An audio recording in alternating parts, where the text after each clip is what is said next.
Hey fairy friends, Madrine here. Today I'm going to bring you a very straightforward red combat deck. This is no DLC. These are all core cards, and we've splashed in one legendary just to show you a flavor of what's possible with the legendaries in the game once you earn them through your chests. I want to take you through briefly my considerations in building this deck, and then just our general game plan, and then we'll go into a match, and I'll walk through all my steps of what I want to see in my opening hand, my considerations each turn. So let's get into it. So I want to say that first of all that half of this deck, about 15 cards total, are absolute staples to nearly any red deck you want to run. And I'm going to walk you through those first. Cyphers Wrath, 2 cost, 2 mountains, deals 2 damage to a creature. If it dies, deal 2 damage to its controller. So you can run this in a straightforward red burn deck where you're just looking to, it's not very interactive, but you're burning them from afar. But it's also just incredible removal for early collectors. A lot of early collectors, especially in yellow and blue decks, are too, they're 2 life. So you can knock out an early collector with this and get ping damage on their face. Next essential card is Axe Grinder. This is such a very efficient stat costed card. You can play it with that 1 mountain. You can play it as, if you have it in your opening hand, you can play it as an early collector. But also if you activate its gift ability, it gains +1/+1 if summoned adjacent to an opponent's well. This is where you might hear the term Axe Grinder spot in the community, and I'll show you where those are when we get into a match. But if you can optimize its value placed aggressively on board, kind of mid-match, this becomes a 3-cost 5/4, which is crazy. Next essential card is Flame Burst. Deal 3 damage. You can use this to remove a creature, or you can go straight face. So if you draw all 3 Flame Bursts, and you're going straight face, I mean, that's 9 damage. That's almost half your opponent's health. So super essential in burn, and we want to throw it in red combat as well, just for this versatility. The next super strong card you'll see a lot, and this is an epic card. So once you're able to craft epics, you definitely want to go in for these next 2 cards I'm talking about. Bomb Slinger. Gift, deal 4 damage to an adjacent enemy creature or structure. You might have seen the card Fire Bomb, which deals 4 damage. So this is a Fire Bomb wrapped in a creature with 4/1 stats. It's super crazy value mid game when you're contesting the wells. To be able to knock out a creature with 4 health and replace it with one of your own on board is super solid. Next up, we've got Ground Shaker. Ground Shaker is so good. It's well statted for its cost, and the gift ability, deal 1 damage to all enemies. Now, all enemies includes your opponent's face. So if you're playing a deck that's focused on pinging, red burn, or just pinging your opponent, Ground Shaker will hit their orb. It can also help clear, because we have Cyphers Wrath too. Let's say you're up against a 3-cost. Your opponent has a 3 health creature and a 1 health creature on board. You drop a Ground Shaker first if you've saved up Faria. It knocks out the 1 health creature, and it drops the 3 health creature to 2 health, and then you polish it off with a Cypher's Wrath. That is so hard for your opponent to come back from, and you've got a 5/6 on board, which is a really solid body for a card.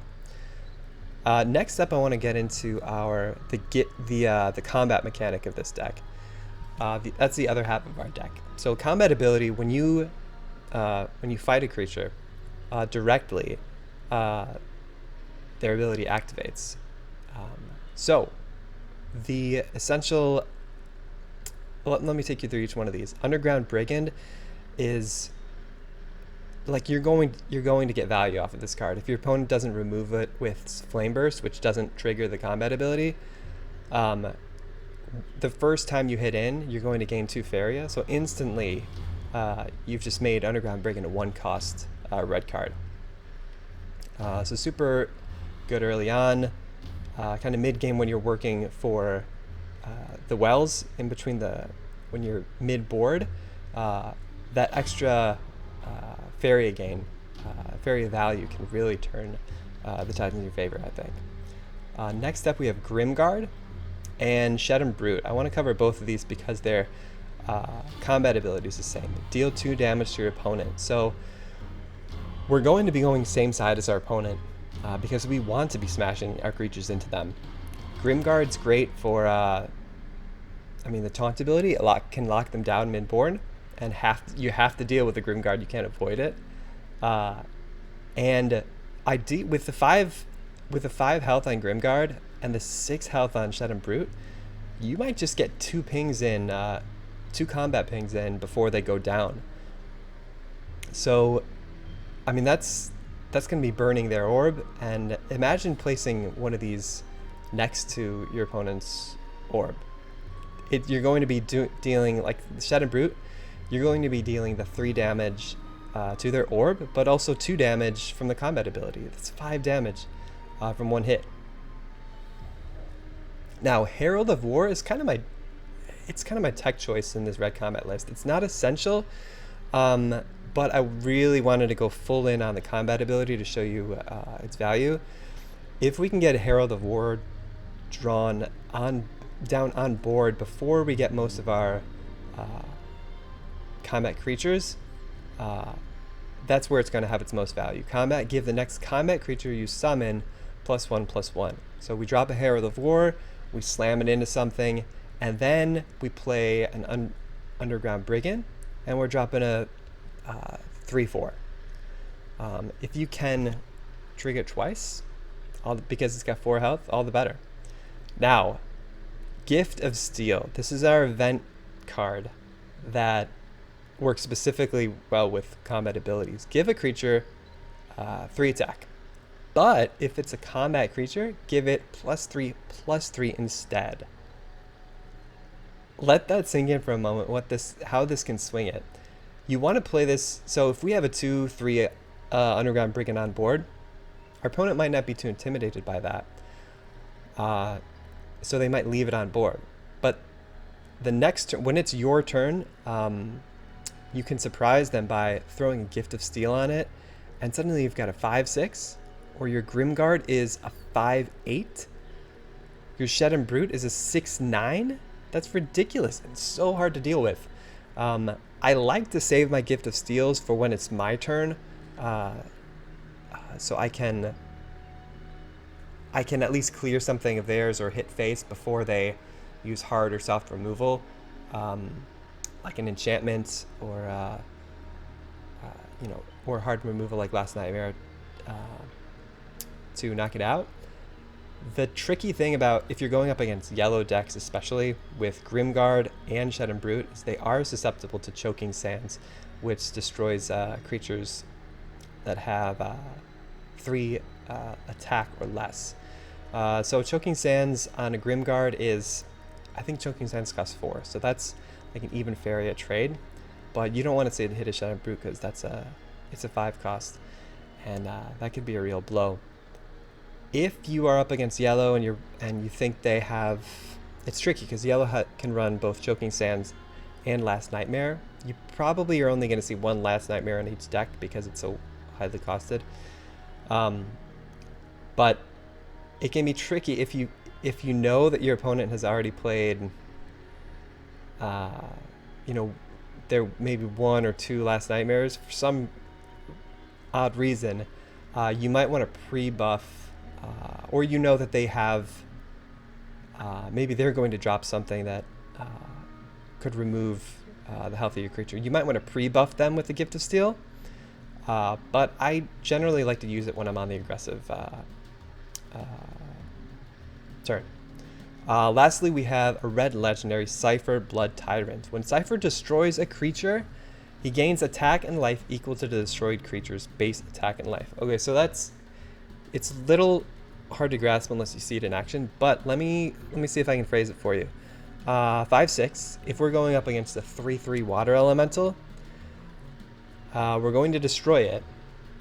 So typically, after that trade, Cypher would be a 5-3, right? Because the 3 attack is lowering our health. But with Cypher's ability, we're absorbing its attack and its life after it hits us. So we're going to be damaged. So it's not going to become an 8-9. It's going to become an 8-6. I know it's got some math involved, but I want to throw Cypher in here just because it is a red legendary, something to work up to, and it's a solid solid body. 5. Look at this 5 cost, 3 mountain, 5/6. Ground shaker is 6 cost, 3 mountain, 5/6. So Cypher's just a really solid body. That's what we're about with red combat. Green, really bulky green decks are going to be hard for us to deal with because things like Verdure and Force, 7/7 can knock out anything we've got. But I think we're still going to play same side. So let's hop into a match and see how we do. All right, we're going up against Corrin.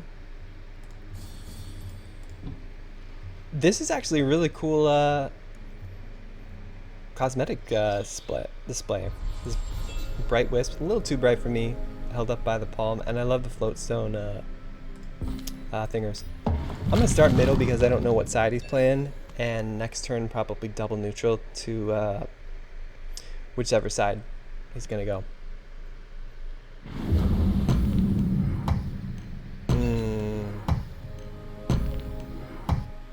All right, I say now we just pick a side and then drop a Herald in or Underground Brigand in collection.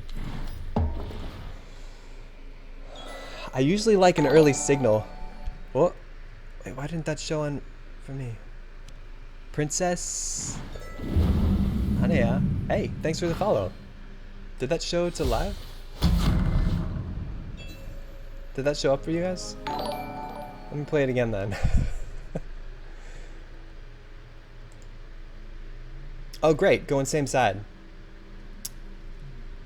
We've got the range, dude. Whenever you play an event, this game's... Alright, I'm not too concerned about that just yet.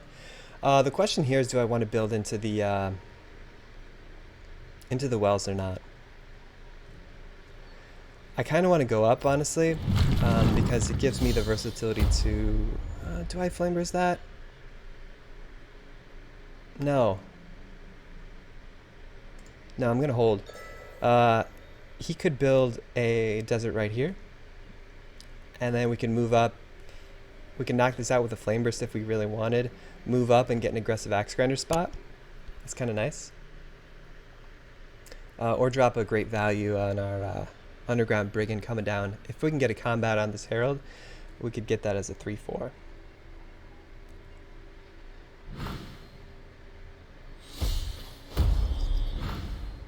Can we get... It's going to knock it out with Soul Drain. Campfire, yo. All right. Oh, where are my Cyphers Wraths at? Ouch. Rough turn for us. So we do have one Cyphers Wrath. I'm feeling that. The question is, do I play it on...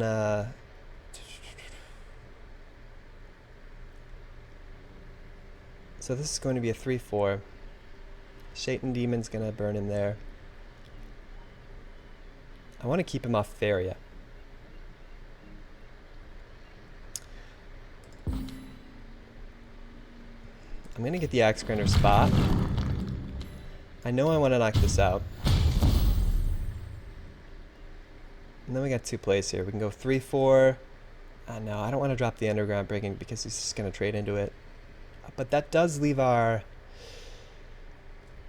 It would only be 1 if he combats that. I'm actually feeling good about that.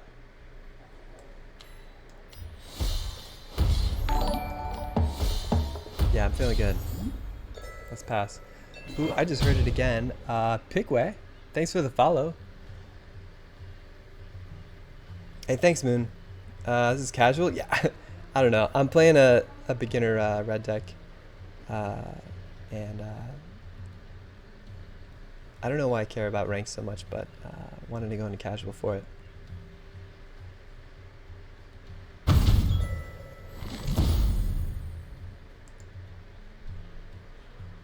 What do we just get there?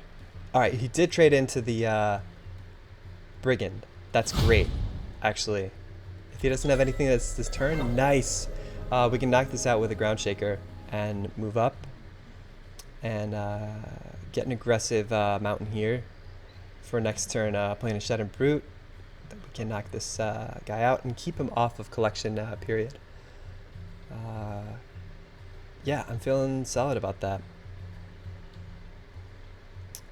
I do want to save the extra mountain for up here rather than right here. So we'll knock that out.